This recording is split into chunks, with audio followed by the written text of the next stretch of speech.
ಇದೇ ಊರಲ್ಲಿ 13 ವರ್ಷ ಕಾಲ ಜಪ ತಪ ಅನುಷ್ಠಾನ ಮಾಡಿರುವಂತಹ ಸ್ಥಳ ಇದು. ಜಪದ ಕಟ್ಟೆ ಅಂತ ಕರೀತಾರೆ.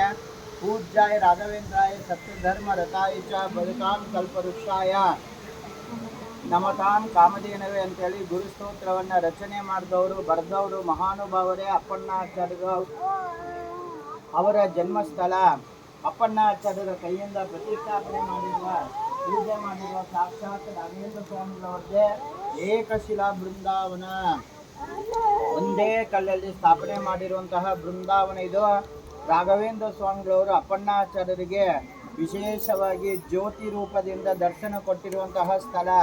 ಇಲ್ಲಿ 650 ವರ್ಷ ಹಿಂದೆ ಕಾಲದಲ್ಲಿ ಶ್ರೀಪಾದರಾಜರು ರಾಘವೇಂದ್ರ ಸ್ವಾಮಿಗಳವರು ಹಿಂದಿನ ಜನ್ಮ. ವ್ಯಾಸರಾಜರು ಅವರ ಗುರುಗಳು ಬಂದು ಶ್ರೀಪಾದರಾಜರು ದೊಡ್ಡ ಮಹಾನುಭಾವರು.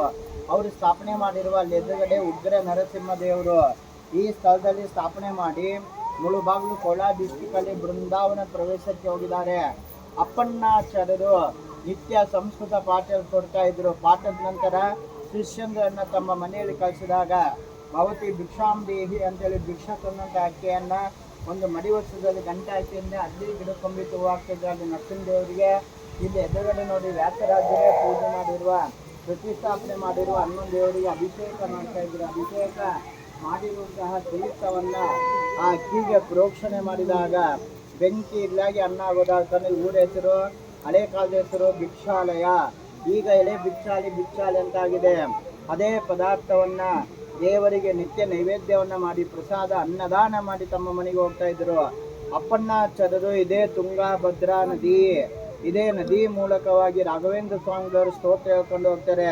ಶ್ರೀಪೂರ್ಣ ಬೋಧ ಗುರು ತೀರ್ಥ ಪಯೋಬ್ಧಿಪಾರ ಅಂತೇಳಿ ಆಶು ಕವಿ ಅವಾಗಿಂದ ಅವಾಗ ಹೇಳ್ಕೊಂಡು ಹೋಗ್ತಾರೆ. ಆ ಸ್ತೋತ್ರ ಪ್ರಭಾವದಿಂದ ನದಿ ಅವರಿಗೆ ದಾರಿ ಸಹಿತವಾಗಿ ಬಿಟ್ಟುಬಿಡುತ್ತೆ.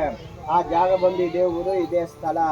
ಇಲ್ಲಿ ಭಕ್ತಾದಿಗಳ ಪರವಾಗಿ ನಿಮ್ಮ ಪರವಾಗಿ ನಾವು ದೇವರಿಗೆ ನಿತ್ಯ ಪೂಜೆ ಮಾಡ್ತೀವಿ. ಪಂಚಾಮೃತ ಅಭಿಷೇಕ ಹಾಗೂ ವಿಶೇಷವಾಗಿ ದಿನನಿತ್ಯ ಇಲ್ಲಿ ಅನ್ನದಾನ ಸಹಿತವಾಗಿ ನಡೆಯುತ್ತೆ. ಪ್ರತಿ ಗುರುವಾರ ಶನಿವಾರ ಭಾನುವಾರ ಅನ್ನದಾನ ಆಗ್ತದೆ. ಅನ್ನದಾನಕ್ಕಂತ ಪೂಜೆ ಅಂತ ನಿಮ್ಮ ಕೈಲಾದಷ್ಟು ಹಣ ಕಾಣಿಕೆ ಕೊಡುವಂಥವ್ರಿದ್ರೆ ಕೊಡ್ಬೋದು.